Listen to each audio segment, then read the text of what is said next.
आज का टॉपिक है हमारा cash flow statement, accounting standard 3 cash flow statement. तो बेसिकली कैश फ्लो स्टेटमेंट की नीड क्या है? तो देखो, अगर मैं फाइनेंशियल स्टेटमेंट की बात करूं,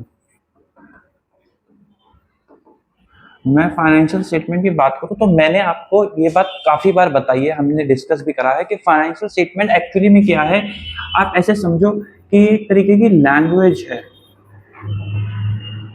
ये एक तरीके की क्या है, लैंग्वेज है। आप इसका यूज करके अपने जनरल स्टेक होल्डर्स को, जिनका purpose general purpose financial statement से पूरा हो जाता है, उनको क्या देते हो? उनको उनकी सिग्निफिकेंट इंफॉर्मेशन देते हो। सिंपल सी बात इतनी है, उनको उनकी सिग्निफिकेंट इंफॉर्मेशन देते हो। भाई, क्या आपको ये नहीं लगता कि वो सिग्निफिकेंट इंफॉर्मेशन में धंधे से जुड़ा हुआ कैश की ट्रांजैक्शंस भी शामिल होनी चाहिए? उस सिग्निफिकेंट इंफॉर्मेशन में वो सब चीजें भी शामिल होनी चाहिए जो कैश से रिलेटेड है। कि भाई, मैंने प्रॉफिट तो कमाया 1 लाख रुपए का धंधे से, मैं चीख चीख के कह रहा हूं कि मेरे प्रॉफिट एंड लॉस अकाउंट में देख लो लाख रुपए पड़ा है, लेकिन मैंने एक्चुअली में ऑपरेशन से कैश कितना जनरेट करा, उसकी भी इंफॉर्मेशन उन तक जानी चाहिए कि नहीं जानी चाहिए। फॉर एग्जाम्पल, अगर मैंने प्रॉफिट एंड लॉस अकाउंट बनाया और यहाँ पे लिखा बाय रेवेन्यू, चलो अभी तो टी फॉर्मेट नहीं बनता है, लेकिन 1 लाख रुपए का, और इसकी जो मैंने एंट्री डाल रखी है, मैंने डाल रखी है debtor account debit to sales 1 lakh रुपए। तो देखने वाले को तो लगेगा कि भाई लाख रुपए की सेल हो रखी है, बट एक्चुअली में मेरे पे कैश कितना आया पूरे ड्यूरिंग द ईयर में? 0, क्योंकि 1 लाख रुपए की क्या खड़े हुए हैं? डेटर्स खड़े हुए हैं। तो इसलिए शेयर होल्डर को ये वाली इंफॉर्मेशन भी देनी जरूरी है कि हमने एक्चुअली में कैश की क्या ट्रांजैक्शंस करी है, हमारे पूरे ओवरऑल साल के अंदर कैश से रिलेटेड कितना पैसा आया है, किस किस सोर्सेस से, कितना पैसा गया है किस किस सोर्सेस से। सो ये है ऑब्जेक्टिव कैश फ्लो स्टेटमेंट बनाने का, कि हम बना क्यों रहे हैं कैश फ्लो स्टेटमेंट। अगर आप लोगों को इतनी बात क्लियर होती है तो बताओ कि भाई हमें इतना समझ में आ गया कि कैश फ्लो स्टेटमेंट बना क्यों रहे हैं। अब सॉरी, इसको बनाने का देखो, स्टेटमेंट या तो आप ऐसा कर लो कि कैश बुक निकालो और छाप दो फाइनेंशियल स्टेटमेंट के साथ, और उसको कह दो भाई तू खुद समझ ले। तो ये भी एक तरीके की स्टेटमेंट है कि आपने बता दिया जी कैश के ये फ्लो है, इतना डेबिट हुआ, इतना क्रेडिट हुआ है, तू देख ले, अपने आप समझ ले। बट गवर्नमेंट वांट्स कि आप शेयर होल्डर को जो इंफॉर्मेशन दो वो तमीज से दो। तो इसके लिए उन्होंने कहा कि हम कैश फ्लो स्टेटमेंट को हिस्सों में बांटेंगे। कितने हिस्सों में बांटेंगे? 3 हिस्सों में बांटेंगे। पहला हिस्सा तो है उसका ऑपरेटिंग एक्टिविटी।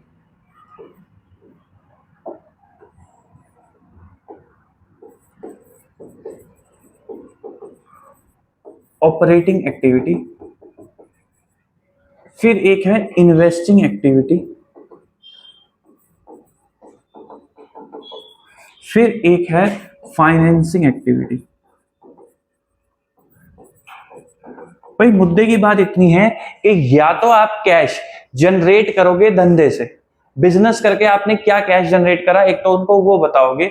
फिर जो आप बिजनेस कर रहे हो उसमें जो आप कैश की इन्वेस्टमेंट कर रहे हो, उन इन्वेस्टमेंट को बेच के पैसा ला रहे हो, उन इन्वेस्टमेंट को करके आपका कैश आउटफ्लो हो रहा है, वो कितना है वो ये बताती है इन्वेस्टिंग एक्टिविटी। और बिजनेस करने के लिए जो आपने लोन्स वगैरह उठा रखी हैं, उनका पेमेंट रिपेमेंट कितना है वो बताती है फाइनेंसिंग एक्टिविटी।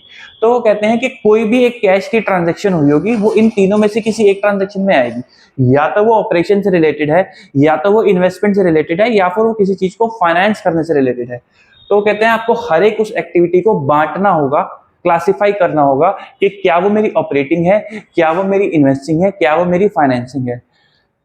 मतलब इन तीनों एक्टिविटी का यही है कि ये बिजनेस से रिलेटेड है, वो इन्वेस्टमेंट करने से रिलेटेड है, और वो फाइनेंस करने से रिलेटेड है।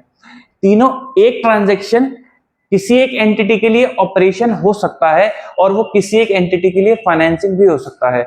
जैसे इंटरेस्ट की इनकम अगर कोई दुकानदार है तो उसके लिए क्या है, उसके लिए वो फाइनेंसिंग एक्टिविटी है कि भाई उसने कोई इंटरेस्ट का एक्सपेंस उसके लिए क्या है, फाइनेंसिंग एक्टिविटी है, और इंटरेस्ट की इनकम उसके लिए क्या है, इन्वेस्टिंग एक्टिविटी है, क्योंकि वो ब्याज कहां से कमा रहा होगा, उसने कहीं पैसा लगा रखा होगा और वो ब्याज कहां दे रहा होगा, कहीं से उसने पैसा उठा रखा होगा।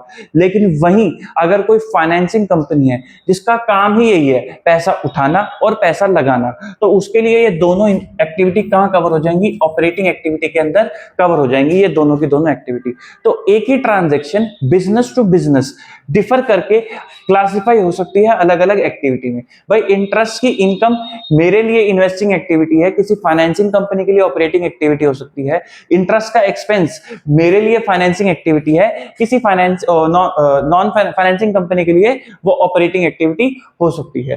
तो हमें हर एक ट्रांजैक्शन को जो बांटना होता है, हमें उसके बिजनेस के नेचर के हिसाब से बांटना होता है कि जो वो एक्टिविटी, जो वो ट्रांजैक्शन एक्चुअली में हो रही है, वो इन तीनों में से बिजनेस के नेचर को देखते हुए कहां पे फॉल करती है, उसी के अकॉर्डिंग हम अपनी एक्टिविटी को बांट करके चलते हैं। कोई दिक्कत वाली बात थोड़ी ना है इसके अंदर। बताओ जी, इतनी बात समझ में आती है? फिर ऑपरेटिंग एक्टिविटी जो है वो कहते हैं कि या तो ये डायरेक्ट मेथड से निकाल लो या फिर ये इनडायरेक्ट मेथड से निकाल लो। इन दोनों के अंदर डायरेक्ट मेथड ही लगेगा। अभी एक एग्जांपल से समझेंगे कि डायरेक्ट मेथड क्या होता है और इनडायरेक्ट मेथड क्या होता है।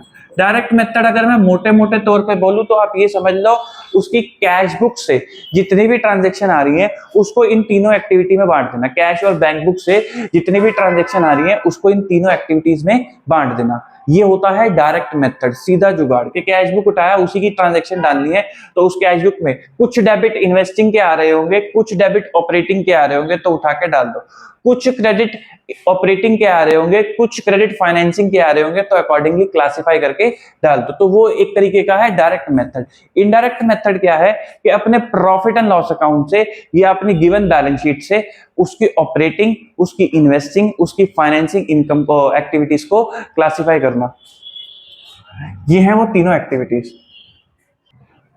चलो, तो ये तो थी प्रैक्टिकल एस्पेक्ट की बात कि जब आपके पास सवाल आएगा तो आपको क्या करना है। अभी हम एक एग्जांपल बना के लाए हैं, ये है वो एग्जांपल। अभी हम इसको भी डिस्कस करेंगे, बट उससे पहले कुछ थ्योरेटिकल पार्ट भी देख लेते हैं जो स्टैंडर्ड का है। तो भाई वो ये है कि अगर आप कैश फ्लो स्टेटमेंट की बात करो तो आपने एक टर्म पढ़ी होगी, कैश एंड कैश इक्विवेलेंट, यानी कि कैश और कैश के बराबर जो चीजें हैं वो क्या है। भाई कैश का मतलब तो पता ही है कि हार्ड कैश हो गया, बैंक बैलेंसेस हो गए, डिपॉजिट्स अगर आपने करा रखे हैं और वो डिमांड डिपॉजिट्स हैं तो वो भी इसके अंदर कवर हो गए, वो कोई दिक्कत वाली बात नहीं है, वो सब तो कैश हो गया। कैश इक्विवेलेंट क्या है? कैश इक्विवेलेंट है शॉर्ट टर्म, आपने छोटे समय के लिए कोई इन्वेस्टमेंट करा रखी है, शॉर्ट टर्म इन्वेस्टमेंट लिख देते हैं।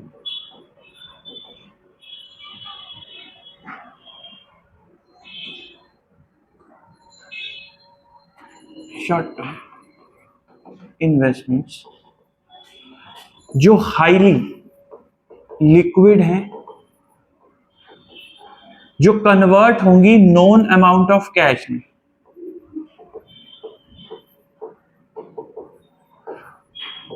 और जिनका इनसिग्निफिकेंट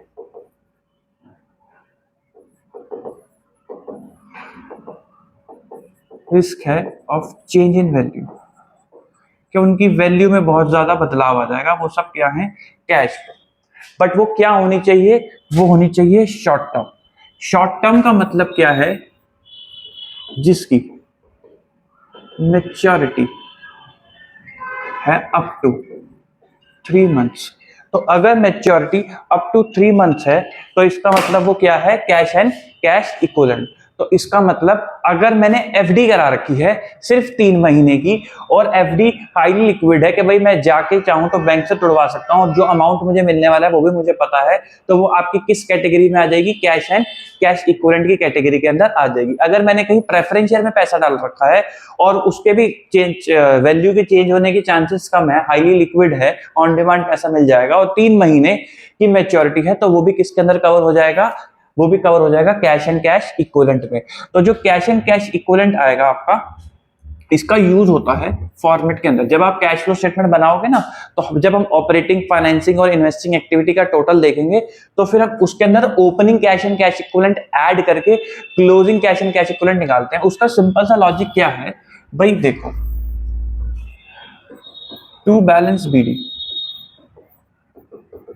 ये आपका बैलेंस आ रहा होगा और यहाँ पे कुछ कैश, लेट्स से आपको डेटर से पैसे आए, आपने इन्वेस्टमेंट्स बेची उससे पैसे आए, आपने कोई इंटरेस्ट इनकम कमाई उससे पैसे आए, यहाँ पे आपने क्रेडिटर्स को पेमेंट कर दी उससे पैसे चले गए, यहाँ पे इंटरेस्ट की कॉस्ट लग गई उसके पैसे चले गए, यहाँ पे बाय आपने पीपी एसेट खरीद लिया उसके पैसे चले गए, और बाय बैलेंस सीडी। चलो कर ही देते हैं ना, क्या दिक्कत है, चले एक्स एक्स एक्स क्या कर ही देते हैं।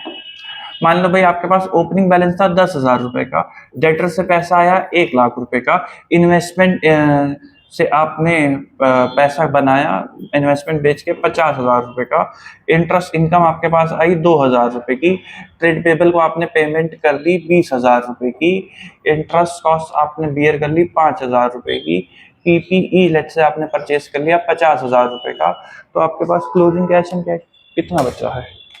10,000 plus 1,00,000 plus 50,000 plus 2,000 minus 20,000 minus 5,000 minus 50,000, 87,000 rupees आपके पास बच रहे हैं। तो या तो कैश फ्लो स्टेटमेंट के नाम पे यही चिपका दो फाइनेंशियल स्टेटमेंट में, बट ये अलाउड नहीं होगा। वो कहेंगे यार उसको समझ ही नहीं आएगा कि आपने, वो इस इंफॉर्मेशन का क्या करेगा, वो कहेगा ये तो मुझे भी पता है कि बैलेंस शीट में दिख रहा है और ये भी दिख रहा है प्रीवियस ईयर में, तो मैं इसका क्या करूं, मैं डेटर से कितना पैसा आया, इन्वेस्टमेंट से कितना पैसा आया। तो आपको उसको समराइज फॉर्म में देना है कि साहब हमने ऑपरेशन से कितना पैसा कमाया, तो आप कहोगे cash flow from operating activity. भाई ऑपरेटिंग एक्टिविटी क्या है? मान लेते हैं अगर ये ट्रेडर है, डेटर क्रेडिटर आ रहे हैं, तो ये क्या हो गई इसकी ऑपरेटिंग एक्टिविटी। इन्वेस्टमेंट से उसने पैसा बनाया, इसका मतलब क्या है, इन्वेस्टमेंट बेच के, ये कैश अकाउंट है, उसने इन्वेस्टमेंट बेच के पैसा बनाया होगा, तो ये क्या हो गई, ये हो गई इन्वेस्टिंग एक्टिविटी। इंटरेस्ट इनकम आई, जो इन्वेस्टमेंट्स कर रखी है उस पे इंटरेस्ट की इनकम आई, ये भी क्या हो गई, इन्वेस्टिंग एक्टिविटी। ट्रेड पेबल धंधे में ही होते हैं, तो ऑपरेटिंग एक्टिविटी। इंटरेस्ट कॉस्ट, कहीं से लोन ले रखा होगा उस पे ब्याज देना पड़ रहा है, ये क्या हो गई, फाइनेंसिंग एक्टिविटी। एसेट खरीद ली, एसेट में डाला गया पैसा इन्वेस्टमेंट है, एसेट में डाला गया पैसा इन्वेस्टमेंट ही है। अब जो आप लोग क्लासेस ले रहे हो और जो बुक्स पे पैसा खर्च कर रहे हो वो कोई एक्सपेंस थोड़ी ना है, वो आपकी इन्वेस्टमेंट ही है, वो आपको आगे जाके रिटर्न ही तो देगा। तो पीपी आप जब पढ़ते हो तो मैंने आपको बताया था कि पीपी आपको सिर्फ तभी रिकॉग्नाइज करना है जब आपको भविष्य में बेनिफिट मिले। आज इन किताबों का बेनिफिट आपको सीए बनने के बाद मिलेगा, उसी तरीके से इस पीपी का बेनिफिट भी मेरे को बाद में मिलेगा। तो ये मेरे लिए क्या है, इन्वेस्टमेंट ही तो है। अब भाई आप अपनी बुक्स को खर्चा थोड़ा ना बोलने लग जाओगे। चलो जी, तो cash flow from operating activity क्या हो गया, cash flow from operating activity हो गया, डेटर से पैसा आया कितना, 1,00,000 रुपए, और क्रेडिटर्स को पैसा दिया कितना, 20,000 रुपए, यहां कितना आ गया, 80,000 रुपए। Cash flow from investing activity, भाई इन्वेस्टिंग से क्या क्या आया, आपने इन्वेस्टमेंट बेच दी, सेल ऑफ इन्वेस्टमेंट 50,000, और आपको ब्याज की इनकम आ गई, इंटरेस्ट इनकम 2,000 रुपए। आपने परचेज ऑफ पीपीई कितने का करा है, 50,000।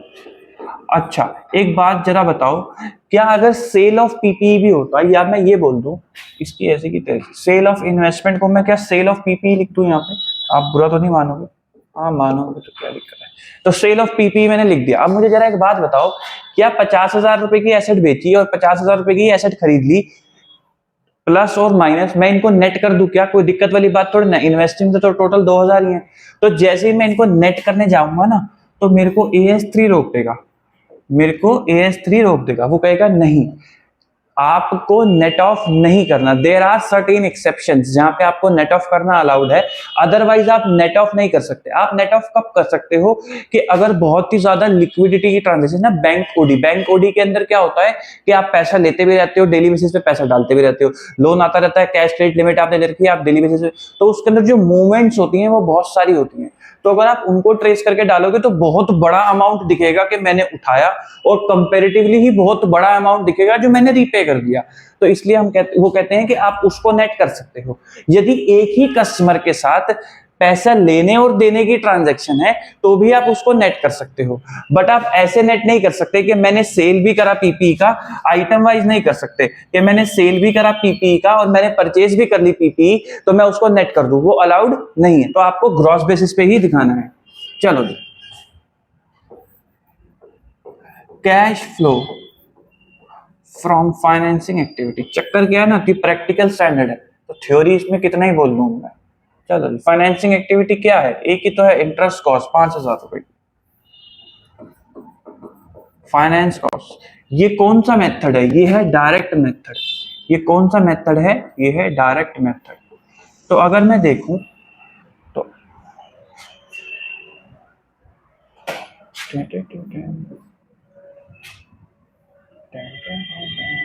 हाँ जी, तो सारी चीजें डाल दी, हाँ जी डाल दी। चलो 82 माइनस 5, 82,000 माइनस 5,000, 77,000। तो अगर मैं देखूं टोटल मूवमेंट कितनी आई मेरी, 77,000। इसके अंदर मैं ऐड कर दूंगा opening cash and cash equivalent, कितना 10,000 रुपए, तो क्लोजिंग कितना आ जाएगा 87,000।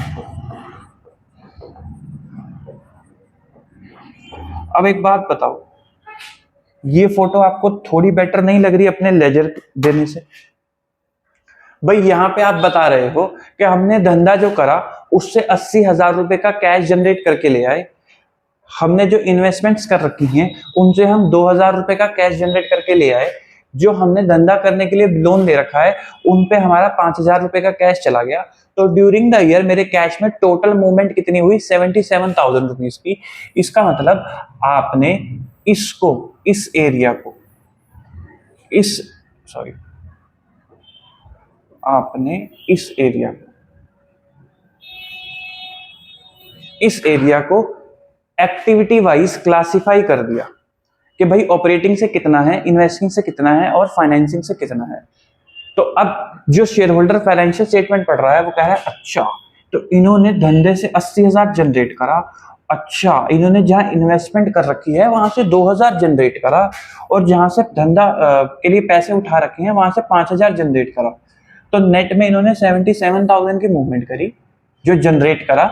10,000 रुपए पहले से ही पॉकेट में पड़े हुए थे, तो टोटल 87,000 हो गए, तो वो आ गया 87,000। तो जो आप ओपनिंग में लोगे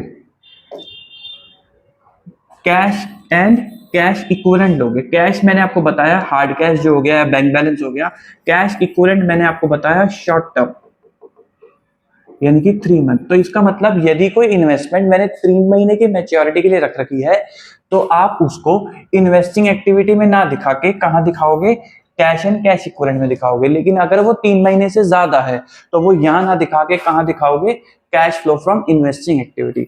और सिमिलरली वो cash and cash equivalent closing के अंदर भी आ जाएगा, कोई दिक्कत वाली बात ऐसी नहीं है। बताओ यहां तक कोई समस्या है? आई होप रिवाइज हो पा रहा होगा आपका प्रॉपरली। तो कहने का मतलब इतना सा है कि ये डायरेक्ट मेथड है, और कैश एंड कैश इक्विवेलेंट जो होता है वो क्या होता है, cash and cash equivalent, cash and cash equivalent होता है short term investment, highly liquid होनी चाहिए, जो नॉन अमाउंट ऑफ कैश में कन्वर्ट होगी, जिसका बड़ा ही इनसिग्निफिकेंट रिस्क है चेंज इन वैल्यू का। शॉर्ट टर्म का मतलब क्या है, शॉर्ट टर्म का मतलब है मैच्योरिटी 3 महीने या उससे कम होनी चाहिए, उससे ज्यादा नहीं होनी चाहिए, तो ही वो शॉर्ट टर्म की कैटेगरी में आएगा। चलो तो ये था मोटा मोटा थ्योरेटिकल का पार्ट कि मैंने आपको बताया कि आप नेट ऑफ नहीं कर सकते। सबसे पहली बात, अगर आपको नेट ऑफ करना है तो एक्सेप्शंस क्या है कि सेम कस्टमर के साथ ट्रांजेक्शन हुई हो, बहुत ही ज्यादा हेवी मूवमेंट्स की ट्रांजेक्शन हो, जैसे कि जिसके अंदर बहुत ज्यादा सिमिलर नेचर की ट्रांजेक्शन, जैसे बैंक ऑडी का एग्जांपल है कि अगर हम उसको अलग अलग दिखाएंगे प्रोसीड्स और रीपेमेंट, या कैश क्रेडिट लोन का एग्जांपल है, तो फिर क्या होगा कि बहुत बड़ा अमाउंट दिखेगा प्रोसीड्स का, बहुत बड़ा अमाउंट दिखेगा रीपेमेंट का, उसका नेट अलाउड है। सिमिलर कस्टमर के साथ अगर रिसिप्ट और रीपेमेंट की ट्रांजेक्शन है तो उसका नेट अलाउड है, बट आप नेट नहीं कर सकते sale of PP and purchase of PP, उसको नेट करना अलाउड नहीं है। कैश एंड कैश इक्विवेलेंट का हमने मतलब देखा कि शॉर्ट टर्म होना चाहिए। शॉर्ट टर्म बोले तो 3 महीने या उससे कम की मैच्योरिटी, बैलेंस शीट डेट से नहीं देखना, मैच्योरिटी से देखना, जो उसकी टोटल मैच्योरिटी है। अगर मैंने एफडी कराई हुई है 12 महीने की और 31 मार्च के दिन वो सिर्फ 2 महीने बाद मैच्योर होने वाली है, तो क्या वो कैश एंड कैश इक्विवेलेंट है? तो आंसर इज नो, वो कैश एंड कैश इक्विवेलेंट नहीं है, क्योंकि आपको क्या देखनी है, उसकी मैच्योरिटी प्रोफाइल कितनी है। मैंने कितने की कराई थी? 12 महीने की, तो वो कैश एंड कैश इक्विवेलेंट नहीं है। बट वहीं ऑन द अदर हैंड मैंने एफडी एक और करा रखी है, जो मैंने मार्च में ही कराई थी, 3 महीने की, 2 महीने की एफडी कराई थी, क्या वो कैश एंड कैश इक्विवेलेंट है? तो आंसर इज यस, वो कैश एंड कैश इक्विवेलेंट है।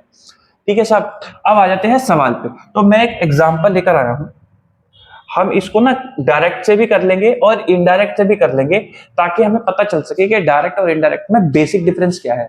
अच्छा, क्या डायरेक्ट मेथड, क्या इनडायरेक्ट मेथड इन्वेस्टिंग और फाइनेंसिंग दोनों के लिए भी है? तो the answer is no. Direct method सिर्फ और सिर्फ इस डायरेक्ट, इनडायरेक्ट मेथड किसके लिए है? सिर्फ ऑपरेटिंग एक्टिविटी के लिए है। इन्वेस्टिंग और फाइनेंसिंग के लिए डायरेक्ट मेथड ही लगते हैं, और ऑपरेटिंग के पास ऑप्शन है कि या तो आप डायरेक्ट से बना दो या फिर आप इनडायरेक्ट से बना दो। इन्वेस्टिंग और फाइनेंसिंग हमेशा डायरेक्ट मेथड से ही बनते हैं। तो ये एक बैलेंस शीट है एक कंपनी की, जिसमें इक्विटी शेयर कैपिटल दे रखी है पिछले साल की 1 लाख, इस साल की 2 लाख, रिजर्व दे रखे हैं 2 लाख और -60,000, घाटा हो गया कंपनी को। लॉन्ग टर्म बोरोइंग दे रखी है 4 लाख और 5,90,000, करंट लायबिलिटी दे रखी है 2 लाख से 4 लाख, प्रोविजन फॉर टैक्स दे रखा है 50,000 से 80,000। मैं इसको प्रोविजन फॉर टैक्स ही लिख दूं, फिर याद रहेगा। प्रोविजन फॉर टैक्स,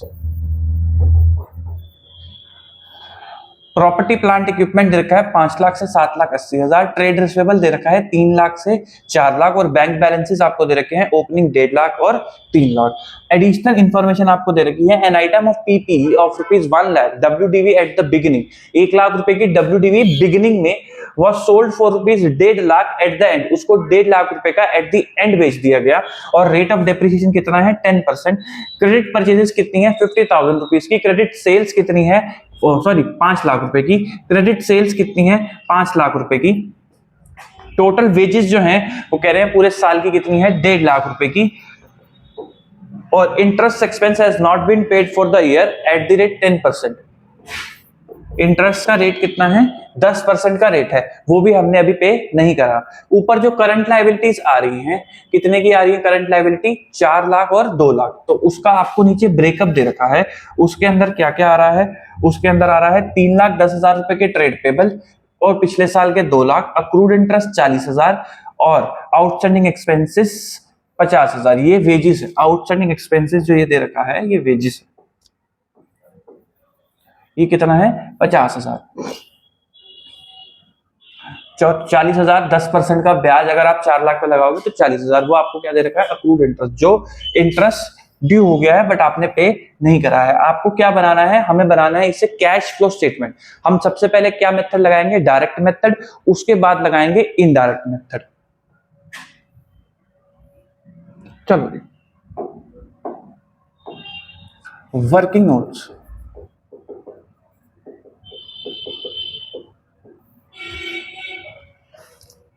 और cash flow statement, direct method.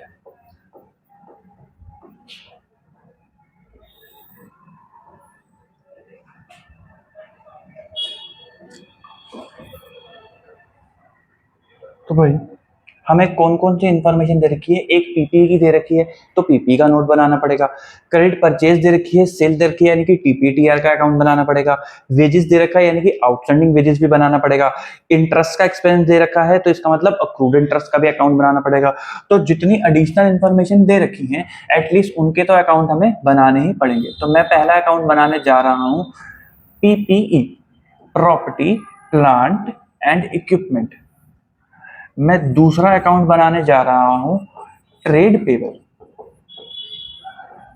धंधे से आने वाले पेबल। मैं तीसरा अकाउंट भी बनाना चाह रहा हूं जिसका नाम है ट्रेड रिसीवेबल। इसका क्या नाम है? Trade receivable. मैं एक और अकाउंट बनाना चाहता हूं जिसका नाम है outstanding expenses, sorry wages, oh my mistake.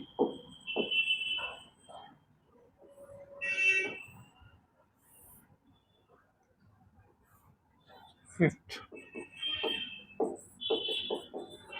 Accrued interest.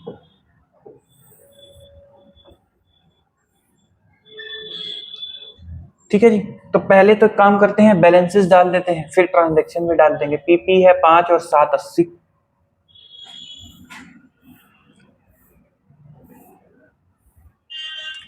तो 2 balance BD 5 lakh by balance CD 7,80,000। अच्छा बताओ ये ग्रॉस ब्लॉक है या ये नेट ब्लॉक है? तो अगर जो बैलेंस शीट के अंदर एक्यूमुलेटेड डेप्रिसिएशन भी दिया रहता तो ये क्या हो जाता ग्रॉस और वो क्या हो जाता एक्यूमुलेटेड डेप्रिसिएशन। अगर वो नहीं दे रखा तो इसका मतलब ये क्या है? नेट ब्लॉक दे रखा है। By balance BD trade payable कितने हैं? अच्छा नीचे लिखिए 2 लाख और 3,10,000। 2 लाख और 2 बैलेंस सीडी 3,10,000। ट्रेड रिसीवेबल कितने हैं? 2 बैलेंस पीडी।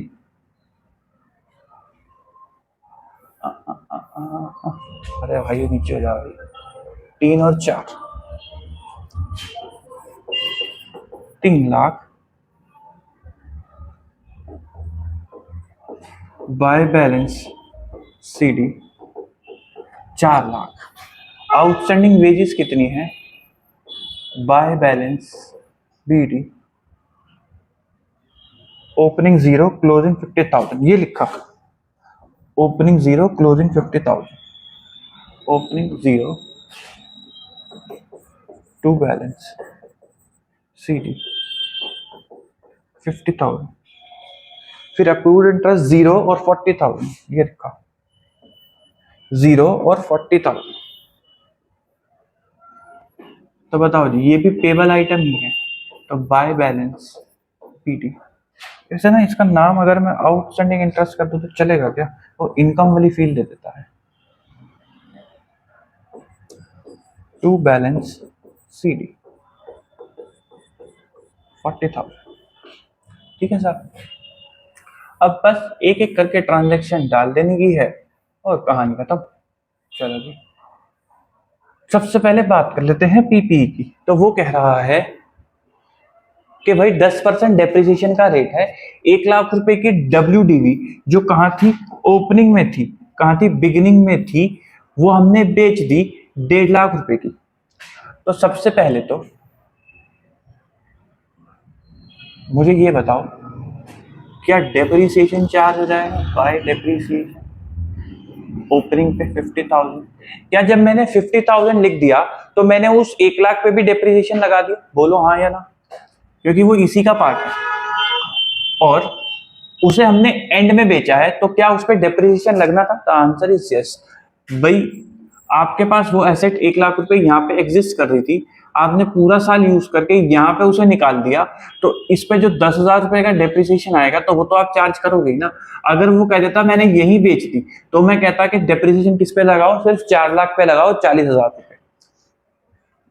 चलो जी फिर उसके बाद बाय बैंक कितने की बेच दी? 1.5 लाख रुपए की बेच दी। और मुझे बताओ कि आपको कितने का गेन लॉस हो गया? ओ माय गॉड, 60,000 रुपए का आपको गेन हो गया। तो to profit of sale of PP 60,000, तो 5 lakh plus 60,000 minus 50,000 minus 1.5 lakh minus 7,80,000, 4,20,000। 4,20,000 रुपए की क्या बच गई? Balancing figure. तो वो क्या हुआ होगा? आपने जरूर जरूर पीपी खरीदा होगा 4,20,000। तो मैंने सबसे पहले क्या करा, मैंने कहा कि जो भी एडिशनल इंफॉर्मेशन दे रखी है मैं एटलीस्ट उसके लेजर अकाउंट बना लूं, वर्किंग नोट में उसके लेजर अकाउंट बना लूं। तो जो ओपनिंग बैलेंस था मैंने बैलेंस शीट से वो लिख दिया, जो क्लोजिंग बैलेंस था मैंने बैलेंस शीट से वो लिख दिया, और जो भी एडिशनल एडजस्टमेंट दे रखी थी बस मैंने उसे पुट ऑन कर दिया। भाई उसने कहा कि मेरे पास ओपनिंग में 1 लाख रुपए की मशीन थी जिसे मैंने क्लोजिंग में जाके बेचा, तो उसमें डेप्रिसिएशन लगना था, तो मैंने 50,000 का पूरा डेप्रिसिएशन लगा दिया। अगर वो एक्यूमुलेटेड डेप्रिसिएशन भी लिखा होता तो मैं यहाँ लिखता ग्रॉस, और डेप्रिसिएशन कहाँ चार्ज करता? एक्यूमुलेटेड डेप्रिसिएशन के अकाउंट में।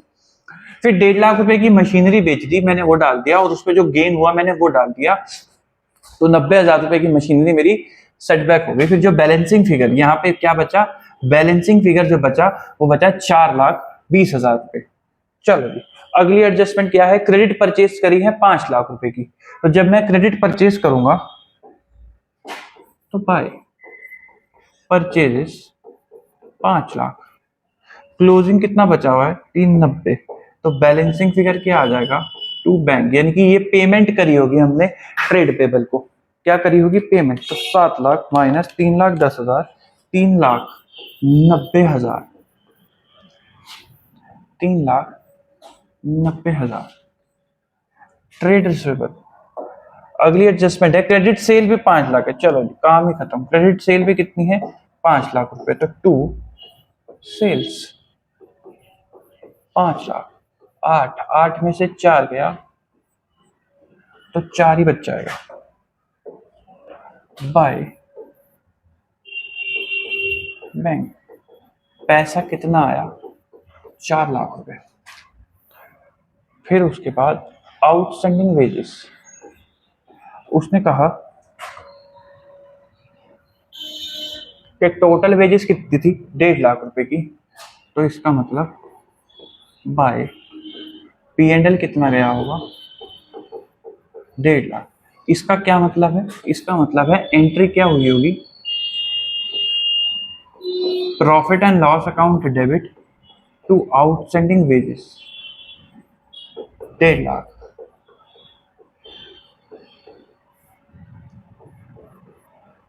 चलो फिर उसके बाद बताओ कितनी की बैलेंसिंग फिगर बच रही है? To bank balancing figure 1 lakh. ठीक है, इसकी क्या एंट्री हुई होगी? इसकी एंट्री हुई होगी outstanding wages to bank 1 lakh. ठीक है सर। फिर जब आपने इंटरेस्ट का खर्चा बुक करा होगा तो आपने क्या एंट्री डाली होगी? आपने कहा होगा P&L account debit to outstanding wages to outstanding interest 40,000, balance match हो गया, hence there is no balancing here. Outstanding interest, बस खत्म हो गया काम, इतना ही करना था। अब बस जो जो बैंक की ट्रांजैक्शन है जो आपको पता चली हैं वो उठा के आपको अपने कैश फ्लो में डालनी है। अब जरा मुझे एक बात सोच के बताओ, तो ठीक है, अब जरा मुझे एक बात सोच के बताओ, क्या प्रॉफिट हो गया मेरे को सेल ऑफ पीपीई पे? क्या कोई कैश की ट्रांजैक्शन हो गई? तो द आंसर इज नो। मैंने पीपीई खरीद ली बैंक टू बैंक, मैं दुकान पे गया और मैं मशीन खरीद के आ गया 4,20,000 रुपए से, और मैंने चेक काट दिया या मैंने 4,20,000 का कैश दे दिया। तो बताओ क्या मेरा कैश की ट्रांजैक्शन हो गई? बोलो हाँ या ना। तो हाँ, मेरी कैश की ट्रांजैक्शन हो गई। और ये कौन सी ट्रांजैक्शन है? क्योंकि मैंने पीपीई खरीदा है तो ये एक इन्वेस्टिंग एक्टिविटी है। तो cash flow from investing activity में परचेज ऑफ पीपीई, क्या नेट कर दूं 420 माइनस 1.5? मैं नेट कर दूं क्या 420 माइनस 1.5? तो द आंसर इज नो। भैया आप नहीं कर सकते, आपको अलग अलग दिखाना पड़ेगा। तो परचेज ऑफ पीपी कितना है? 4,20,000। चलो, क्या डेप्रिसिएशन मेरा कैश का खर्चा है? क्या डेप्रिसिएशन लग गया तो मेरी जेब से कैश निकल के गिर गया क्या? तो द आंसर इज नो। तो डेप्रिसिएशन एक नॉन कैश आइटम है, तो उसको हमारे कैश फ्लो में क्या ट्रीटमेंट, जिसका नाम ही कैश से शुरू हो रहा है, उसके अंदर नॉन कैश आइटम डाल के क्या करोगे? तो बैंक, मैंने 1.5 लाख रुपए की मशीन बेच दी, तो जब मैंने उसे मशीन बेच दी तो क्या गले मिलके वापस भेज दू उसको कि जा ले जा मेरी मशीन? तो द आंसर इज नो। भाई वो मुझे पैसे देगा ना, कितने रुपए देगा? उसके बदले 1.5 लाख रुपए देगा। तो जब वो मुझे पैसे देगा तो सेल ऑफ पीपीई 1.5 लाख रुपए मेरा कैश का इनफ्लो हो जाएगा। तो मैंने इनफ्लो पॉजिटिव लिख दिया और आउटफ्लो नेगेटिव लिख दिया। क्या मैं नेट कर दूं? तो द आंसर इज नो। मैं सीधे एक ही लाइन आइटम दिखा दूं क्या? नेट में परचेज ऑफ पीपी 420 माइनस 1.5 370 ऐसा दिखा दूं क्या? तो द आंसर इज नो, मैं नहीं दिखा सकता भाई। ट्रेड पेबल, भाई पेबल को आपने कितनी पेमेंट करी? 3,90,000। तो पेबल को जो आप पेमेंट करोगे वो कहां जाएगा? वो ऑपरेशंस में जाएगा। तो cash flow from operating activity payment to trade payable 3,90,000। फिर उसके बाद ट्रेड रिसीवेबल से पैसा आया 4 लाख रुपए, receipt from trade receivable 4 lakh रुपए। ये पैसा आया है और ये पैसा गया है, दोनों ही किससे रिलेटेड है? बिजनेस से रिलेटेड है। हेंस मैंने कहां डाल दिए? ऑपरेशंस में डाल दिए। चलो जी, वेजिस पे कर दी, लेबर को वेजिस पे कर दी। जो लोग मेरे लिए काम कर रहे हैं, मेरे बिजनेस के लिए काम कर रहे हैं, उनको मैंने सैलरी दे दी। तो क्या कर दूं? उनमें इन्वेस्टमेंट कराया क्या? मैं ये लिख दूं क्या मैं कि मैंने इन्वेस्टमेंट कर दी? तो द आंसर इज नो। भाई मैंने उनके साथ क्या करा है? क्योंकि वो बिजनेस से रिलेटेड का खर्चा है, हेंस वेजिस पेड कहां आएगा? वेजिस पेड आएगा यहां, 1 लाख रुपए। चलो, इंटरेस्ट की कोई पेमेंट हुई नहीं, और अगर होती तो कहां आती? तो आती वो फाइनेंसिंग एक्टिविटी में। कहां आती? फाइनेंसिंग एक्टिविटी में, अगर कंपनी नॉन फाइनेंसिंग है। बस खत्म। अब आ जाओ एक बार बैलेंस शीट पे। चलो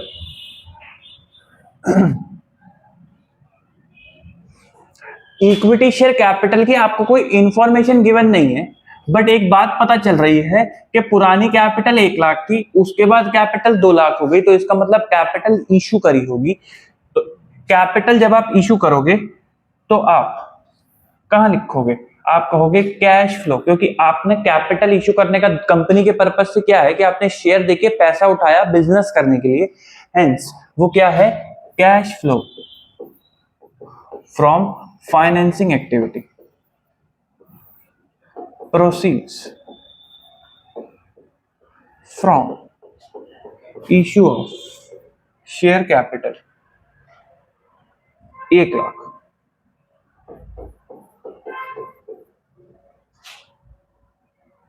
चलो, लॉन्ग टर्म रिजर्व्स का कुछ लेना देना नहीं, प्रॉफिट जो थे वही आपने सारी ट्रांजैक्शंस निकाल ली, तो उससे आपको लेना देना नहीं है, वो इनडायरेक्ट मेथड में काम आएगा। लॉन्ग टर्म बोरोइंग 4 लाख से 590 हो गई, तो 1,90,000 रुपए का जरूरी आपने लोन लिया होगा। तो proceeds from long term borrowing 1,90,000। चलो, करंट लायबिलिटी की हमने नोट्स में थी तो इंफॉर्मेशन हमने लेजर अकाउंट बना के ट्रीट कर लिया। प्रोविजन फॉर टैक्स कुछ ना गिवन हो तो हमेशा मानना कि 50,000 पे कर दिए और 80,000 क्रिएट कर दिए। 80,000 का प्रोविजन क्या करा है? क्रिएट करा है। क्रिएट करने की एंट्री होती है P&L account debit to provision, payment करने की एंट्री होती है provision account debit to bank. तो 50 और 80, तो इसका मतलब आपने टैक्स की पेमेंट कितनी करी है? लेस टैक्स पेड कितना 50,000। चलो जी, पीपी की इंफॉर्मेशन थी, कोई दिक्कत वाली बात नहीं है। ट्रेड रिसीवेबल की इंफॉर्मेशन थी, हमने अकाउंट बना लिया। बैंक, क्या जो बैंक में चेंज हुआ है वो भी मैं यहाँ डाल दूं? क्या जो बैंक में चेंज हुआ है वो भी मैं यहाँ डाल दूं? और अगर हाँ बोल रहे हो तो बता भी दो फिर किस एक्टिविटी में डालूं, ऑपरेटिंग में डालूं, इन्वेस्टिंग में डालूं, फाइनेंसिंग में डालूं, क्योंकि सारी एक्टिविटीज की ट्रांजेक्शन तो उस बैंक में आ रही है। और अगर डालने के लिए बोल रहे हो चेंज इन बैंक, तो फिर मुझे ये बता दो कैश फ्लो स्टेटमेंट किसका बना रहे हो?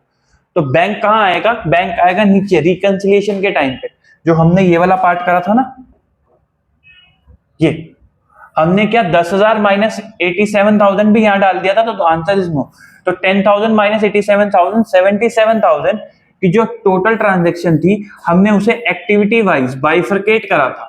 हमने उसे एक्टिविटी वाइज बाइफरकेट करा था और अपने शेयर होल्डर को प्रेजेंट करा था कि भाई इस एक्टिविटी से ये काम है। चलो खत्म।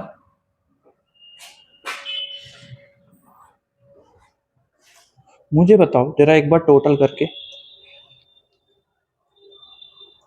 कि किसका क्या क्या आ रहा है। चलो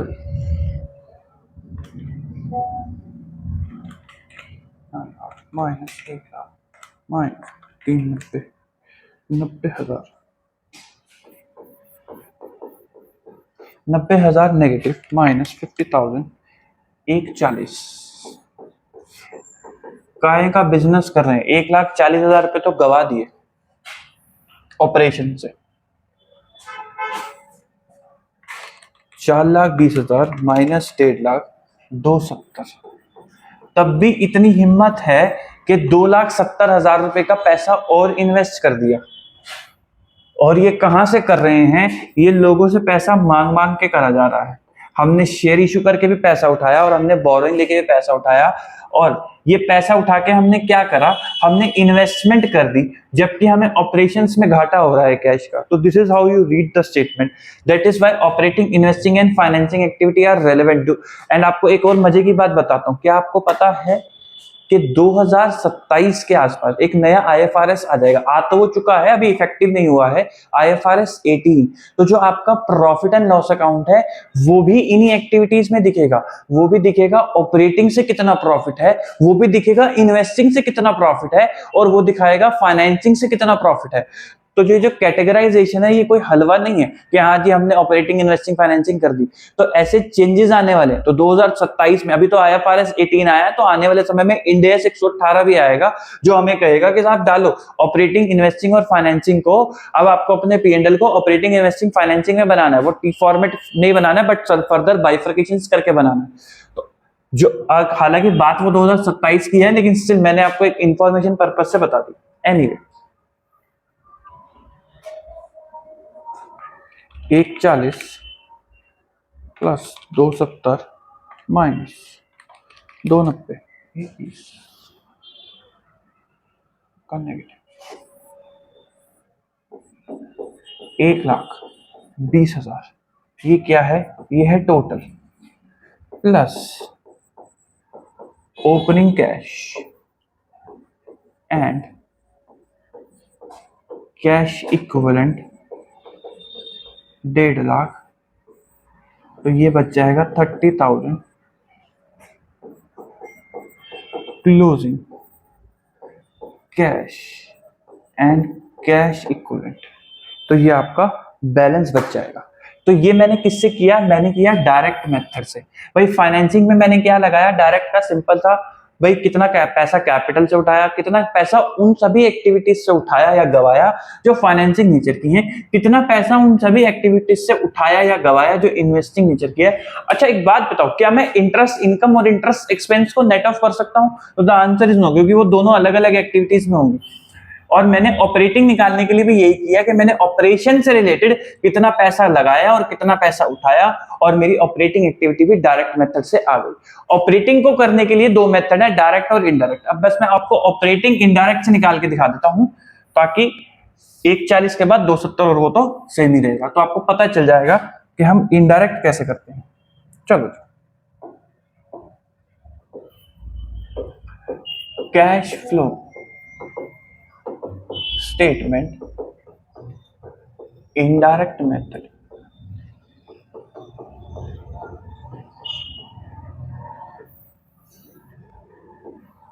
बोर्ड अटक रहा है, पता नहीं क्यों।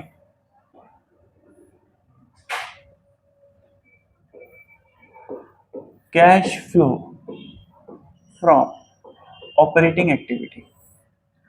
तो इसके अंदर ना हम कहां से चलते हैं, प्रॉफिट बिफोर टैक्स से, क्योंकि इनडायरेक्ट चलना है ना, तो हम प्रॉफिट एंड लॉस अकाउंट से चलते हैं। तो प्रॉफिट बिफोर टैक्स, तो मैंने आपको प्रॉफिट बिफोर टैक्स तो नहीं दे रखा, तो आप क्या करोगे, आप कहोगे भाई जो रिटेन अर्निंग का चेंज है, जो रिटेन अर्निंग का चेंज है वो मेरा क्या होगा, पैट। उसके अंदर अगर आप करंट ईयर का प्रोविजन ऐड कर दोगे तो क्या आ जाएगा, पीबीटी। तो मुद्दे की बात, अगर मैं इसका भी लेजर अकाउंट बना दूं, चलो इसका भी लेजर अकाउंट बना देते हैं। रिजर्व एंड सरप्लस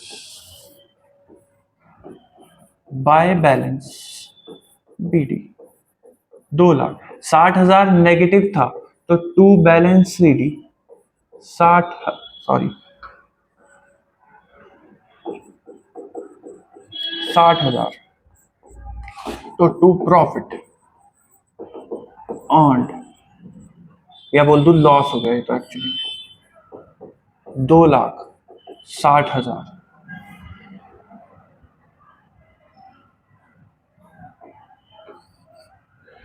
तो PAT कितना आ गया आपका, लॉस आ गया 2,60,000 का। शुरुआत हमेशा PBT से करनी है। ऐड प्रोविजन फॉर टैक्स कितना, 80,000, 50,000 तो पे है। इस बार की एंट्री कितनी है, इस बार का प्रोविजन कितना है, 80,000 रुपीज का। तो मेरा PBT कितना आ जाएगा, 2,20,000। मेरा PBT कितना आ जाएगा, 2,20,000 का।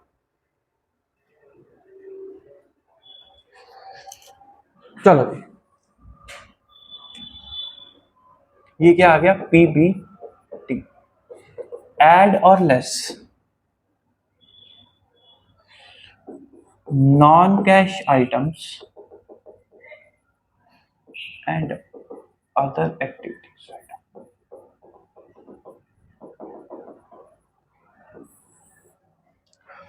चलो जी, अब मुझे जरा एक बात सोच के बताओ, क्या इस प्रॉफिट में ये डेप्रीसिएशन, क्या इस प्रॉफिट में कहा गया ये 50,000 रुपए का डेप्रिसिएशन माइनस हो रखा होगा क्या? द आंसर इज जैसे आपने पीबीटी लिया है, कोई बिफोर डेप्रिसिएशन थोड़ा ना लिया, ईपीआईटी थोड़ा ना लिया है, तो डेप्रिसिएशन 50,000 रुपीज का माइनस हो रखा होगा। और वो क्या है, डेप्रिसिएशन किससे रिलेट करता है, investing activities, because it is related to the PPE. तो आप उसको क्या कर दोगे, ऐड बैक, क्योंकि वो ऑलरेडी क्या हो रखा है, इसमें से लेस हो रखा है, तो उसका इफेक्ट हटाने के लिए आप क्या कर दोगे, ऐड बैक। तो ऐड क्या कर दोगे, डेप्रिसिएशन। डेप्रिसिएशन कितना है, 50,000। 50,000 का डेप्रिसिएशन है। क्या ये गेन और लॉस जो आ रहा है, क्या ये भी मेरे प्रॉफिट में घुसा हुआ होगा क्या? तो द आंसर इज यस। इस 60,000 इस 220 के अंदर घुसा हुआ होगा, तो मैं उसको भी क्या कर दूंगा, लेस। गेन और लॉस, तो गेन होता है less, gain on sale of PP कितना, 60,000। अच्छा, एक बात ध्यान रखना, इनडायरेक्ट मेथड के टाइम पे हर एक एक्टिविटी का जब आप यहां से शुरू हो जाओगे एडजस्टमेंट करना, उसका क्या जाएगा, ड्यूअल इफेक्ट जाएगा। ड्यूअल इफेक्ट कैसे जाएगा भाई, 50,000 आपने एक तो यहां ऐड कर दिए, या तो वो किसी दूसरी एक्टिविटी में जाएंगे या फिर वो आपके वर्किंग नोट में जाएंगे। तो फॉर एग्जांपल, अगर ये वर्किंग नोट ना बना होता, अगर ये वाला वर्किंग नोट ना बना होता, मैं एक बार हटा ही देता हूं ना, ऐसे की तैसे, ठीक है। तो मैं कैसे करता, मैं कहता भाई उसने लिखा है कि 10% का डेप्रिसिएशन का रेट है, तो 50,000 यहां ऐड कर दिए, ये एक ही इफेक्ट हुआ है। दूसरा इफेक्ट मैं कहां डालता, दूसरा इफेक्ट मैं डाल देता यहां पर, 50,000 रुपीज। फिर उसके बाद मैं गेन और लॉस निकालता 1 लाख पे 10% डेप्रिसिएशन 10,000, डब्ल्यूडीवी कितनी आई 90,000, 90,000 की चीज कितने में बेची 1.5 लाख, तो कितने का गेन हो गया 60,000। तो 60,000 मैंने यहां से लेस कर दिया और मैं कहां डाल देता दूसरा इफेक्ट, यहां पे डाल देता। तो हर एक चीज के दो इफेक्ट, चलो मैं पूरा सवाल ही कर दूंगा ताकि आपको दो इफेक्ट समझ में आ जाए, वो ज्यादा जरूरी है। तो 60,000 रुपीज मैंने कहां डाल दिया, दूसरा इफेक्ट मैंने यहां डाल दिया। चलो जी, फिर उसके बाद कहां गई एडजस्टमेंट, हाँ नीचे। फिर उसके बाद ये रहा, क्या आउटस्टैंडिंग वेजेस मेरी नॉन ऑपरेटिंग आइटम है क्या, तो द आंसर इज नो, वो खुद में ही ऑपरेटिंग आइटम है, नॉन कैश हो सकती है बट नॉन ऑपरेटिंग नहीं है, तो इसलिए इसकी कोई ट्रीटमेंट नहीं करेंगे। इसकी ट्रीटमेंट कहां करेंगे, चेंज इन वर्किंग कैपिटल में। आउटस्टैंडिंग इंटरेस्ट, इंटरेस्ट जो है वो किससे रिलेटेड है, फाइनेंसिंग एक्टिविटी से।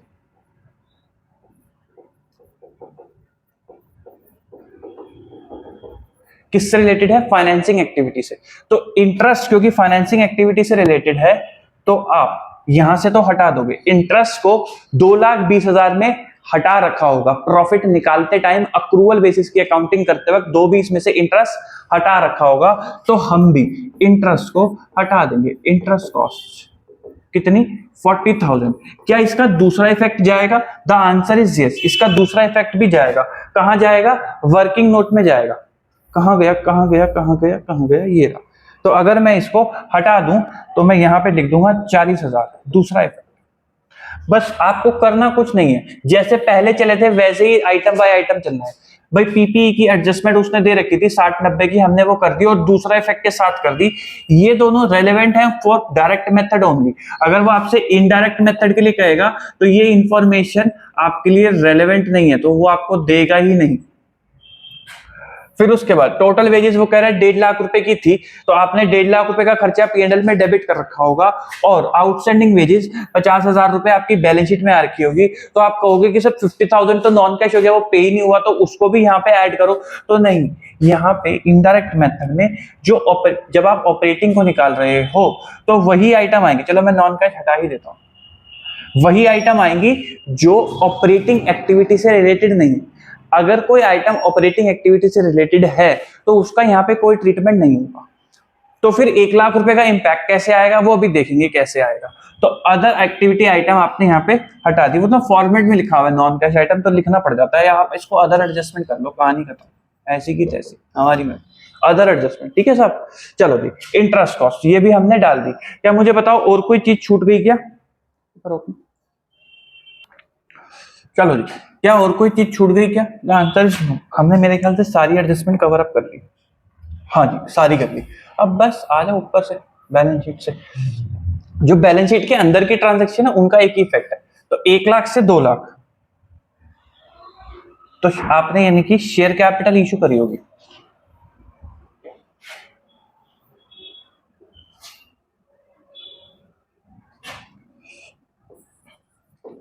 Cash flow from financing activity, proceeds from issue of share capital, एक सॉरी 1 लाख। फिर उसके बाद रिजर्व का हमने ट्रीटमेंट कर लिया, long term borrowing 1,90,000, proceeds from long term borrowing 1,90,000। फिर उसके बाद करंट लायबिलिटी, ये वर्किंग कैपिटल चेंज में आ जाता है, लेकिन वर्किंग कैपिटल चेंज में आपको सिर्फ वही वर्किंग कैपिटल चेंज लेने हैं जो ऑपरेशन से रिलेटेड है। तो अगर मैं करंट लायबिलिटी का ब्रेकअप देखूं तो आउटस्टैंडिंग इंटरेस्ट मेरे ऑपरेशन से रिलेटेड नहीं है, तो मैं जो चेंज लूंगा वो सिर्फ trade payable plus outstanding wages इन्हीं का लूंगा। तो 2 लाख माइनस 360 माइनस 360 1,60,000, तो पेबल बढ़ गया। तो ऐसे अब अगर आप एक बात ध्यान से देखो, मैं आपको एक चीज दिखाता हूं,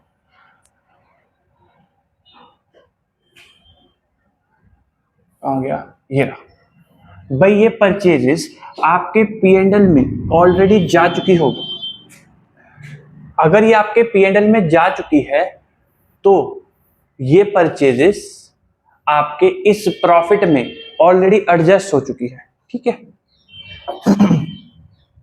डायरेक्ट मेथड में आपने इसको डिराइव किया और इसको सीधा ले गए। इनडायरेक्ट मेथड में हम इन तीनों आइटमों को एडजस्ट करते हैं ताकि ये ऑटोमेटिकली आ जाए। तो परचेज आपका ऑलरेडी एडजस्टेड है। अगर आप इसको एडजस्ट और कर दो, अगर आप इसको एडजस्ट और कर दो तो आपका 390 ऑटोमेटिकली कैश फ्लो के अंदर दिखने लग जाएगा। तो यानी कि similarly goes for outstanding wages, ये 1.5 लाख आपका P&L में देखो ऑलरेडी जा चुका है। डायरेक्ट मेथड में आपने 1 लाख रुपए निकाल के खुद से लिखा था 1 लाख रुपए की पेमेंट। मैं कह रहा हूं अगर आप इन दोनों को भी एडजस्ट कर दो, ये ऑलरेडी P&L में एडजस्ट हो चुका है ऑपरेटिंग एक्टिविटी में, अगर आप इन दोनों को भी कर दो तो ये ऑटोमेटिकली डिराइव हो जाएगा वहां पे। तो इसीलिए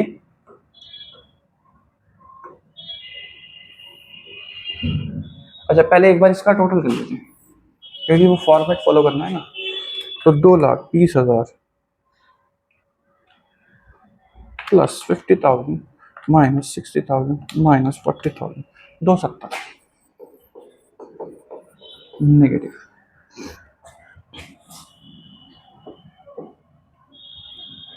cash flow from operating activity before working capital change. फिर उसके बाद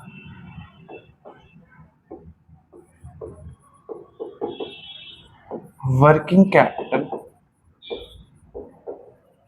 चेंज। तो मेरी करंट लायबिलिटी क्या हो गई थी?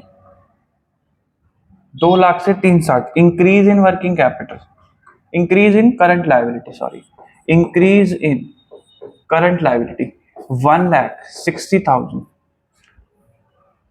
अच्छा करंट लायबिलिटी का इंक्रीज हम क्या करते हैं, ऐड करते हैं या लेस करते हैं, बताओ जरा। करंट लायबिलिटी का इंक्रीज चलो हम ऐड करते हैं। चलो कहां गई बैलेंस शीट, ये हाँ हम यहाँ पे थे current liability. Provision for tax 80,000 आपने एडजस्ट कर दिया, 50,000 की आपने पेमेंट करी है। कहां गया ये, तो लेस टैक्स पेड कितना, 50,000।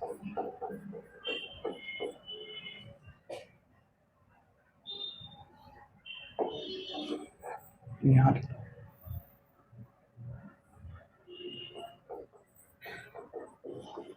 50,000।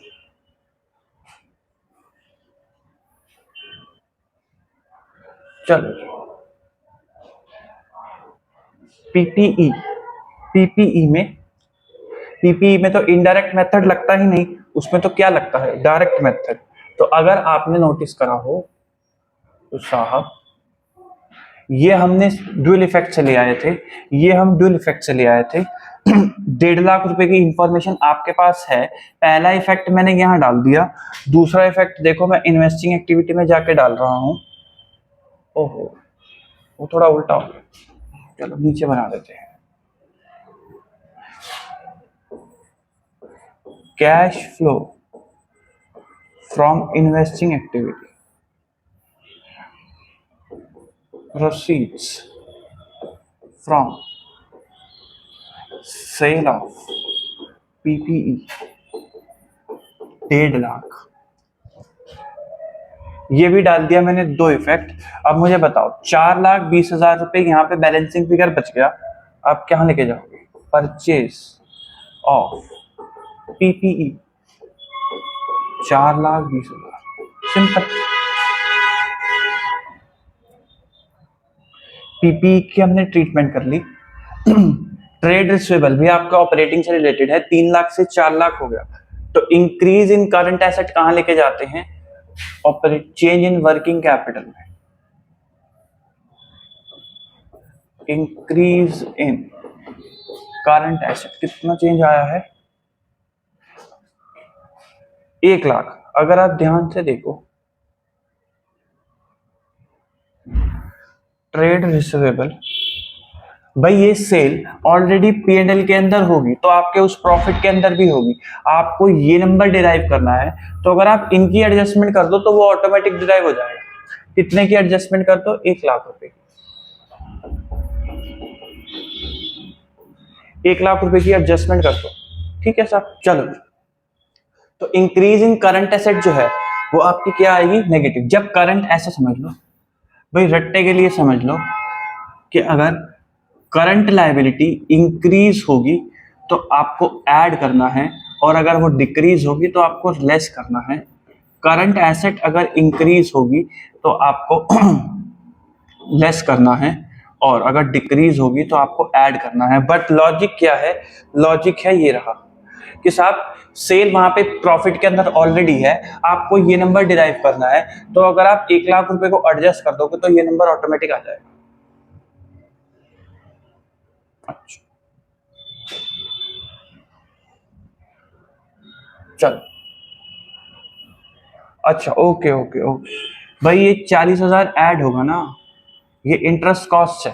भाई P&L के अंदर खर्चा डेबिट हो रखा होगा, उसका इफेक्ट हटाने के लिए ऐड बैक करना पड़ेगा। अगर इंटरेस्ट इनकम होती तो लेस हो जाता। चलो कोई बात नहीं, फिर तो ये नंबर भी चेंज हो जाएगा।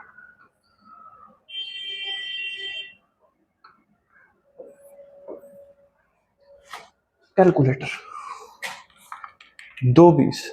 ये गलतियां इसीलिए करी जाती हैं ताकि आप लोग पकड़ो, लेकिन हमें ही पकड़नी पड़ रही है। तो ये तो चीटिंग हो गई ना। 890, 2,20,000 plus 50,000 minus 60,000 plus 40,000, 190।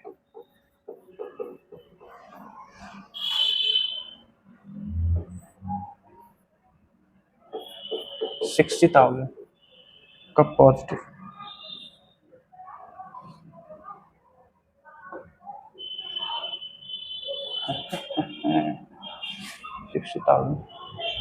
Sixty thousand 30, यहाँ कितना आ जाएगा?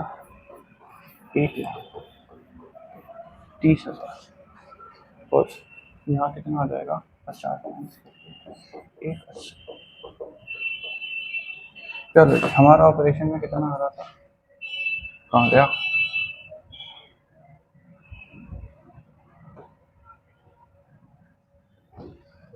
270 आ रहा, नहीं 140।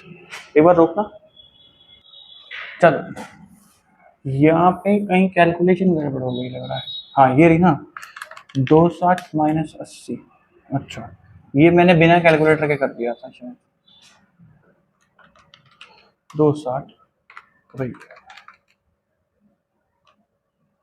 प्लस 80, ये इसलिए कहते हैं ज्यादा स्मार्ट नहीं बनना चाहिए। ये 180 आएगा प्लस 50 माइनस 60 प्लस 40, तो ये आएगा 1.5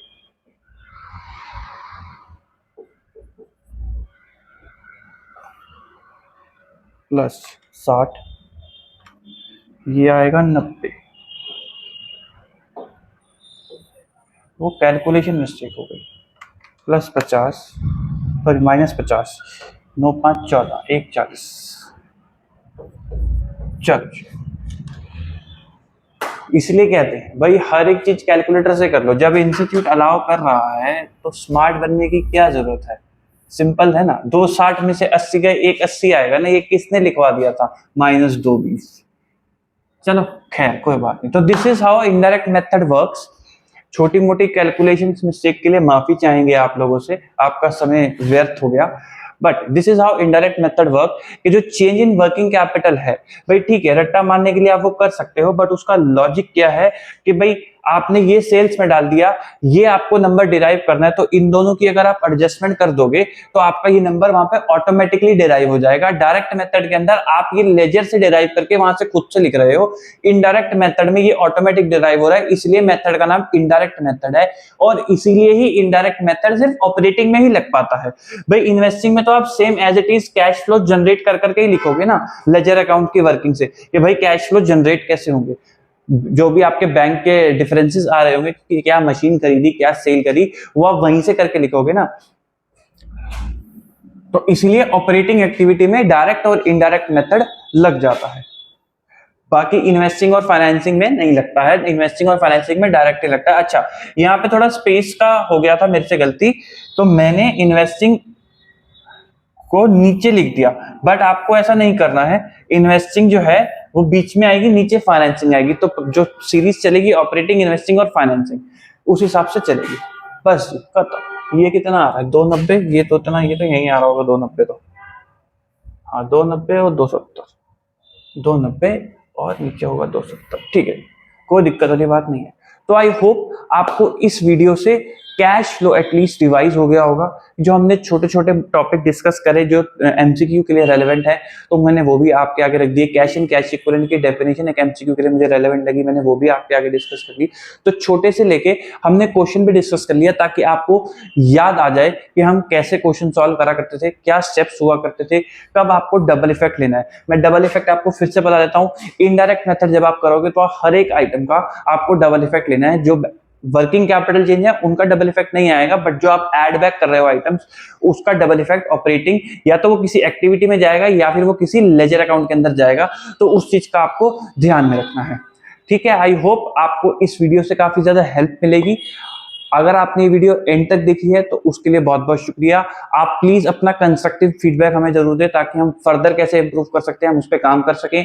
अगर आपको और भी टॉपिक्स, चाहे वो सीए फाइनल से रिलेटेड हो या इंटर से रिलेटेड हो, अगर आपको वो भी चाहिए तो वो भी आप प्लीज हमें कमेंट सेक्शन में जरूर बताएं, ताकि हम उन पे भी काम कर सके। Thank you, tata and bye bye.